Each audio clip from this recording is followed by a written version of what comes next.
Hi guys, it's Miss Nina. Before we get started, make sure you've got your materials set up. You're gonna need a piece of paper, a pencil, and some sort of coloring material. I've chosen markers, but you could choose crayons or oil pastels or anything you have at home. We're gonna be looking at op art today, which is also known as optical illusion art.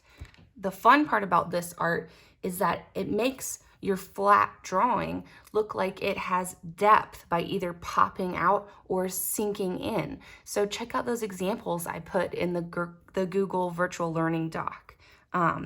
So what we're gonna be doing is we're gonna be making a hand that looks like it's coming out of the paper. So you need your hand, of course, first, and lay it onto the paper. I'm gonna spread my fingers out and make sure my wrist is well positioned, and I'm going to trace with the pencil.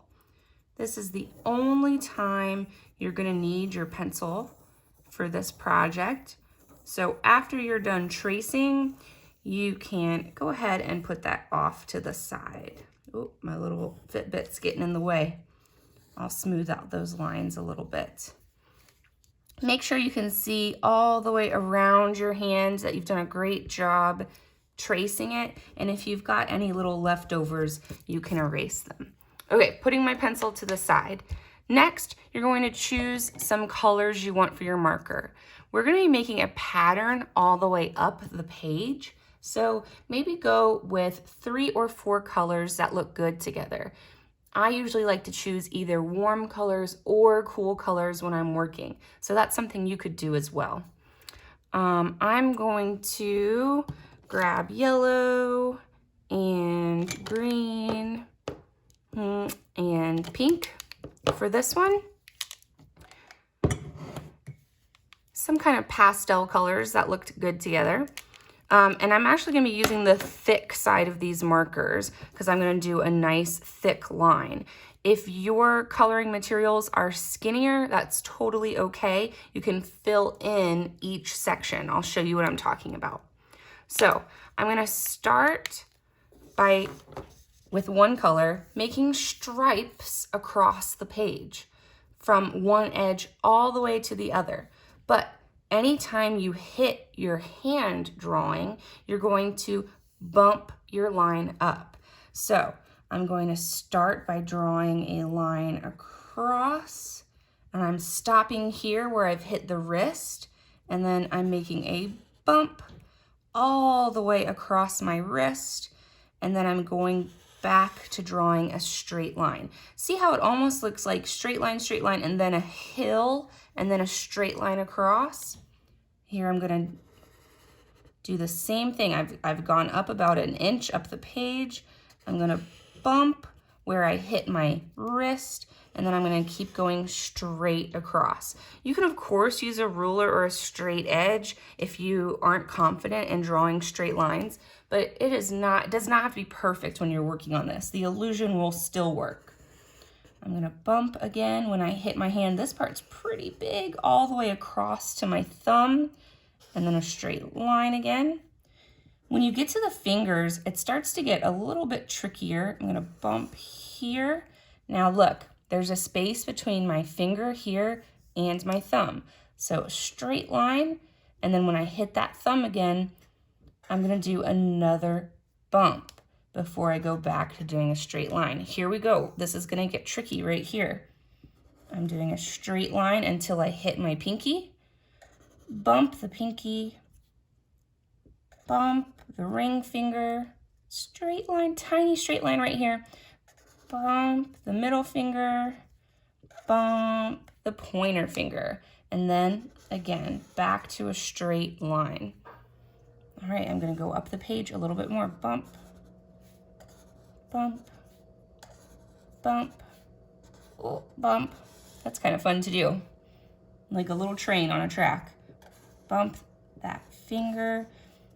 Now look, I've kind of left that pinky behind because it's shorter. I didn't have to bump anything right here. A nice straight line across the page. I think I'm just gonna get the tip of this finger as I'm going across. Let's see.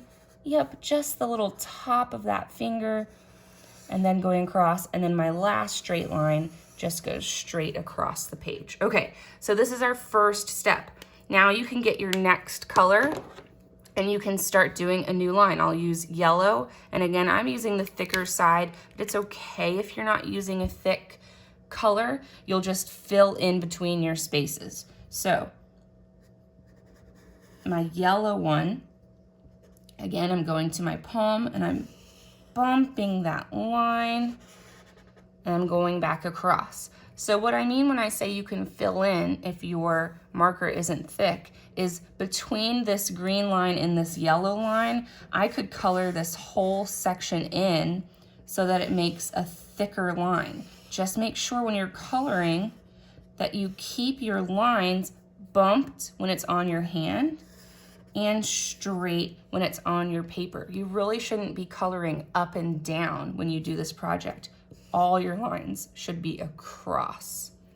So I'm gonna keep going. I'm gonna bump this line here. I overlapped a little bit, that's okay. I'm gonna go back and make that line a little bit thicker. Bump. And remember, when you get to those fingers up here, you've got to bump in between each finger and get that little straight line in between each finger too. That part is so tricky and so much fun when you get it right.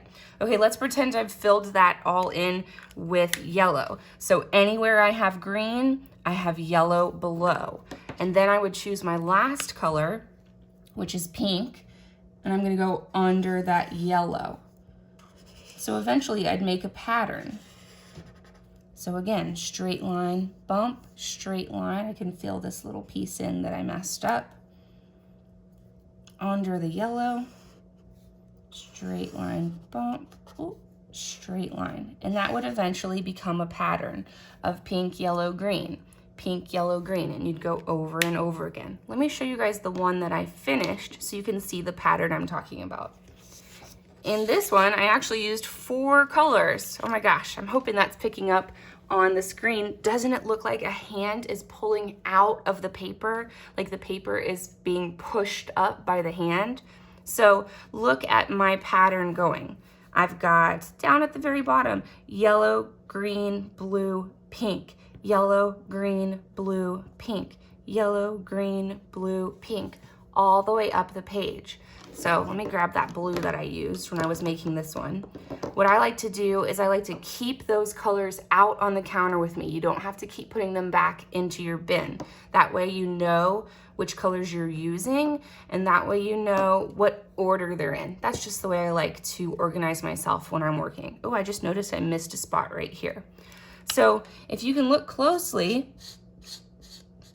I filled in the spaces between. Sometimes my little layers aren't even. That is totally okay. As long as you're drawing with strokes that go across the page, you're gonna get this really cool effect. Sometimes my bumps are higher than others, but you're gonna still end up with something really cool looking. I hope you guys have fun trying this out, and I hope to see you guys soon. Bye.